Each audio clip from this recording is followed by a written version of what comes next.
भवन का कर स्वयं निर्धारित करना है। एक आवेदन मिलेगा नगर पालिका की तरफ से और आप उसमें भरेंगे कि आपके मकान में क्या क्या चीज़ें निर्मित हैं, कितने क्षेत्रफल में निर्मित हैं, और आप जो आवेदन नगर पालिका को भर के देंगे उसी पे नगर पालिका कर निर्धारण कर देगा।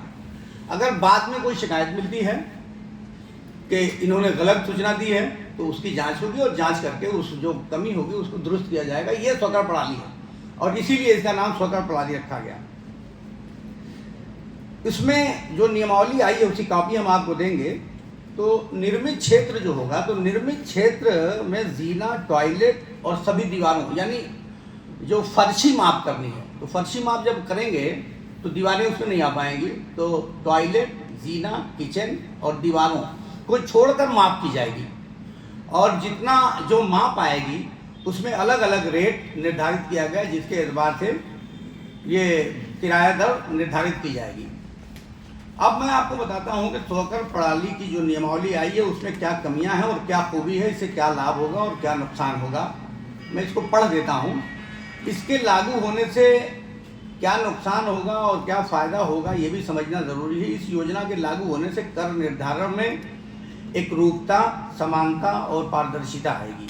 जैसे सबको अब क्लियर हो जाएगा कि मेरे घर का कितना टैक्स होना चाहिए, उससे अगर अधिक है तो आप आपत्ति कर सकते हैं। ये बात पहले नहीं थी। एक ही बराबर के मकान में किसी का 300 रुपये किराया था, वार्षिक टैक्स था, तो किसी का 3000 टैक्स था। अब ये सब कुछ बराबर हो जाएगा, जितना निर्माण के एतबार से होगा तो उसमें आएगी और समानता भी आएगी। तो ये फायदा हो जाएगा। और जिसका कर अधिक होगा वो कम हो जाएगा और जिसका कम होगा उसका अधिक हो जाएगा। भूमि पर भी कर निर्धारित हो जाएगा। पहले भूमि जो थी, भूमि पे कर निर्धारण की व्यवस्था नहीं थी, जबकि लोग चाहते थे कि हमारी ज़मीन पर भी टैक्स लग जाए, क्योंकि टैक्स अब सबसे बड़ा प्रमाण हो गया। तो ये व्यवस्था नहीं थी। नई कर प्रणाली में ये व्यवस्था भी सरकार ने दे दी है।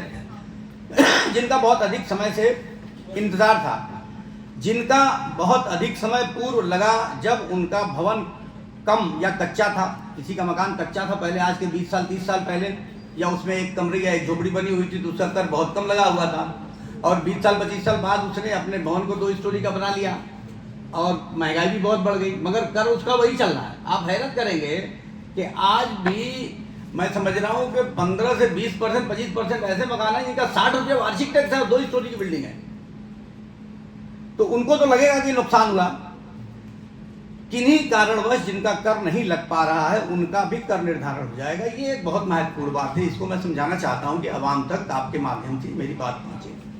बहुत सारे ऐसे लोग हैं जिनके पास पुरानी ज़मीनें हैं, पुराना मकान है, मगर कागजात उनके पास बहुत सारे नहीं हैं, तो उनका कर निर्धारण नहीं हो पा रहा है। लेकिन जब सर्वे होता है, जनरल सर्वे जब होता है, जनरल सर्वे 20-25 साल पहले हुआ था या फिर अब इस प्रणाली के तहत सर्वे होगा, तो जब जनरल सर्वे होता है तो फिर जो अध्यासी है उसके ऊपर कर निर्धारण होता है। जिसका कब्जा है, जो अध्यासी है और जिसका कब्जा है उसका कर निर्धारण होगा।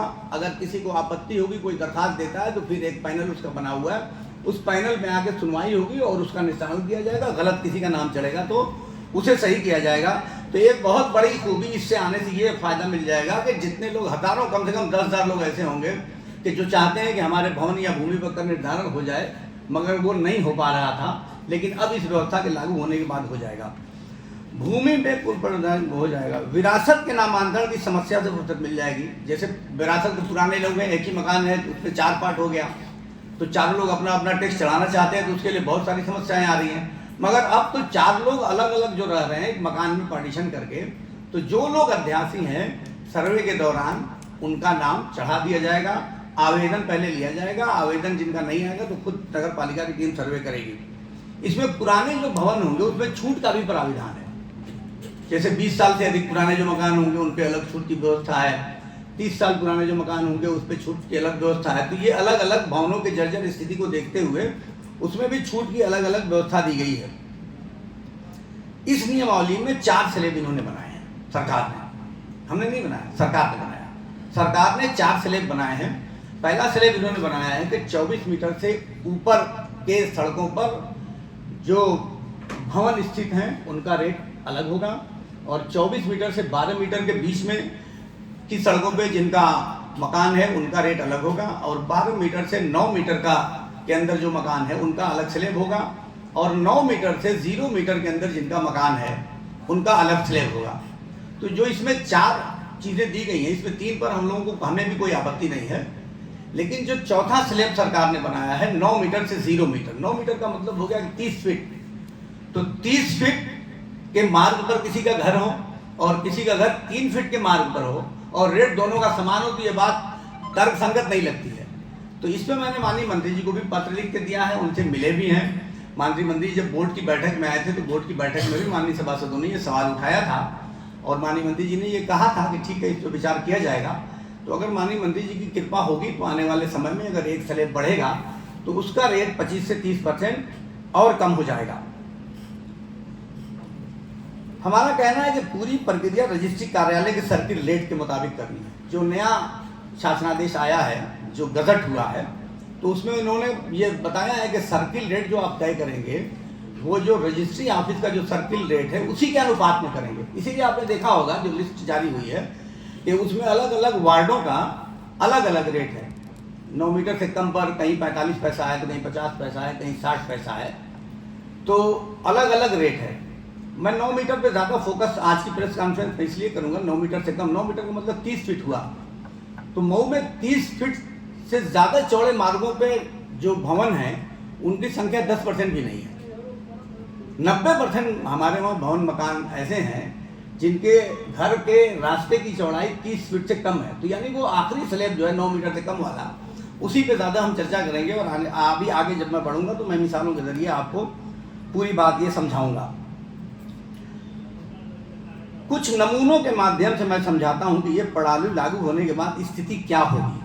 जैसे अभी तो ये स्क्वायर फीट और सर्किल रेट और उसका गुणे 12, उसका गुणे 17%, ये सारी चीज़ें हैं जो जनता को नहीं समझ में आएंगी। तो मैंने बड़ा सीधा सीधा कुछ फार्मूला बना दिया है। एक चीज़ और बदलाव हुआ है, जैसे 5% हाउस टैक्स था और 10% वाटर टैक्स था, तो सरकार ने उसको बदल के अब 10% हाउस टैक्स कर दिया है और 7.5% वाटर टैक्स कर दिया है। यानी जो 15% का स्लैब था अब वो 17.5% का निर्धारण होगा।